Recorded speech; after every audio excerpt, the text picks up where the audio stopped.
வணக்கங்க. TNPSC previous question paper நம்ம பார்த்துட்ருக்கோம். அதில் 191வது கேள்வி பாருங்கள். ஒரு நபர் ஒரு காரை ரூபாய் 1,40,000க்கு விற்பனை செய்வதன் மூலம் 20% நஷ்டம் அடைகிறார் எனில் அதன் அடக்க விலை என்னன்னு கொஸ்டின் கேட்குறாங்க. விற்பனை விலை கொடுத்துட்டாங்க, நட்டம் எவ்வளோன்னு கொடுத்துட்டாங்க. நம்ம ஃபார்முலா அப்ளை பண்ண வேண்டியது தான் வேலை.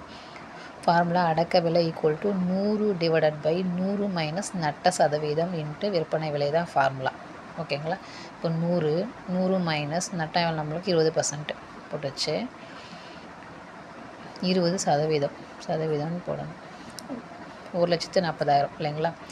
அப்போ 100 சப்ராக்ட் பண்ணோம்னா 80. இப்போ இந்த 100க்கும் இந்த 80 டிவைட் பண்ணி இதை நம்ம மல்டிப்ளை பண்ண வேண்டியது தான் ஆன்சர். இந்த 0க்கு இந்த 0 கேன்சல் நான் பண்ணிடுறேன். அப்புறம் 8ஆல் டிவைட் பண்ணுறேன். இந்த டேர்முக்கு 175 கிடச்சிது.